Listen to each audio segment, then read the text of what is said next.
Hello दोस्तों, काफ़ी लोग हमारे YouTube चैनल पे हमको अपने सवाल भेजते हैं और उन सवालों में से स्पाइन सर्जरी से जुड़े हुए काफ़ी सवाल होते हैं। तो आज हम उन सवालों की बात करते हैं। नॉर्मली लोगों का ये पूछना होता है कि अगर जैसे स्पाइन की सर्जरी होनी है तो वो कितनी सेफ़ है। मैं ज़्यादातर लोगों को ये बताना चाहता हूँ कि स्पाइन सर्जरी आज की डेट में बहुत सेफ़ है, क्योंकि इसमें हम आजकल जिस टेक्निक का यूज़ करते हैं उस टेक्निक से कॉम्प्लिकेशन रेट बहुत ही कम रह गए हैं। नॉर्मली अगर हम माइक्रोस्कोप या एंडोस्कोप यूज़ कर रहे हैं या 3D टेक्नोलॉजी यूज़ कर रहे हैं तो उससे सर्जरी बहुत सेफ हो जाती है और नर्व को डैमेज होने के चांस ऑलमोस्ट ना के बराबर हो जाते हैं। तो काफ़ी लोग जो स्पाइन सर्जरी से डर रहे होते हैं वो ना डरें, क्योंकि अब स्पाइन सर्जरी के रिजल्ट्स बहुत अच्छे हैं। दूसरा, एक बहुत कॉमनली लोग सवाल हमसे पूछते हैं कि स्पाइन सर्जरी के बाद बेड रेस्ट कितना होता है। तो आजकल स्पाइन सर्जरी के बाद बेड रेस्ट नहीं होता। नॉर्मली हम अगले दिन से ही पेशेंट को चला देते हैं। हो सकता है कभी हमको उसको बेल्ट देने की ज़रूरत पड़े, कभी ना देने की ज़रूरत पड़े या कभी ब्रेस देने की ज़रूरत पड़े, पर नॉर्मली आजकल बेड रेस्ट नहीं होता। स्पेशल सिचुएशंस में कि जहाँ पे कि स्पाइन में कोई बोनी डिस्ट्रक्शन है, हो सकता है हम पेशेंट को कुछ दिनों के लिए बेड रेस्ट के लिए बोलें, बट 99% केसेस में आजकल बेड रेस्ट की ज़रूरत नहीं होती। तीसरी चीज़, लोग हमको पूछते हैं स्पाइन में जो इम्प्लांट लगता है वो किस तरह का होता है। तो स्पाइन का जो इम्प्लांट होता है नॉर्मली टाइटेनियम यूज़ करते हैं हम।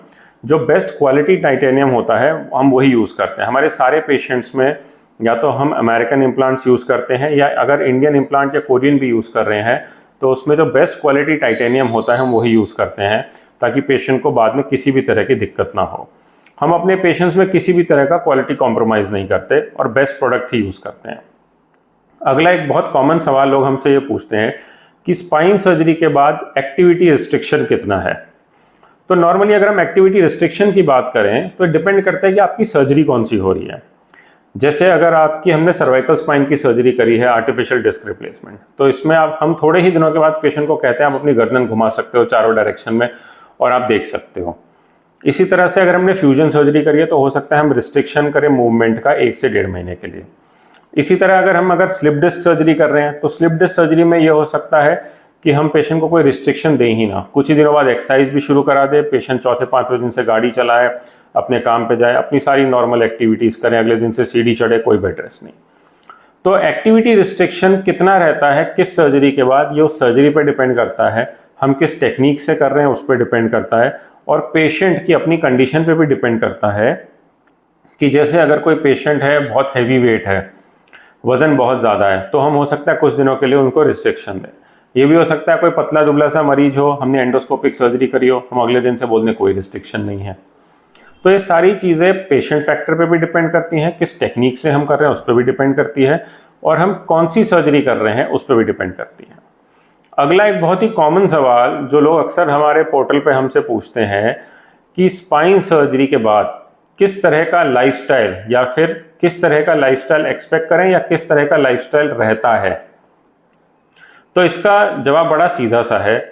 आजकल स्पाइन सर्जरी का मतलब ये नहीं है कि आपकी लाइफ रिस्ट्रिक्ट होगी। स्पाइन सर्जरी का मतलब ये है कि जो चीज़ आपको प्रॉब्लम कर रही है, जैसे अगर कोई डिस्क प्रॉब्लम कर रही है या इंस्टेबिलिटी प्रॉब्लम कर रही है, हम उसको टैकल करते हैं। कोशिश हम ये करते हैं कि मिनिमली इन्वेजिव तरीके से करें, ताकि उसमें मसल कम से कम काटनी पड़े, हड्डी कम से कम काटनी पड़े, हो सकता है ना ही काटनी पड़े, और वो डिस्क का टुकड़ा जो आपकी नस को दबा रहा है उसको हम हटा दें, ताकि आपकी एक्टिविटीज़ में कोई लॉन्ग टर्म रिस्ट्रिक्शन ना हो। तो ये कुछ बड़े कॉमन सवाल हैं जो स्पाइन सर्जरी से रिलेटेड आप लोग हमारे पोर्टल पे हमको पूछते हैं, और अक्सर लोगों के यही सवाल होते हैं और बार बार यही सवाल होते हैं। काफ़ी लोग स्पाइन सर्जरी से इसलिए भी डर रहे होते हैं क्योंकि उनको पता ही नहीं होता कि आजकल कितनी सेफ हो गई है, रिजल्ट कितने अच्छे हैं। तो अगर आपका कोई भी सवाल है आप हमारे YouTube पोर्टल पे डेफिनेटली हमसे पूछें। जो भी आपका बेस्ट आपके हिसाब से, अगर आप अपना कुछ डिटेल्स भी हमसे शेयर करते हैं तो हम आपको आगे बताएंगे कि इसमें आगे क्या करना चाहिए। Thank you.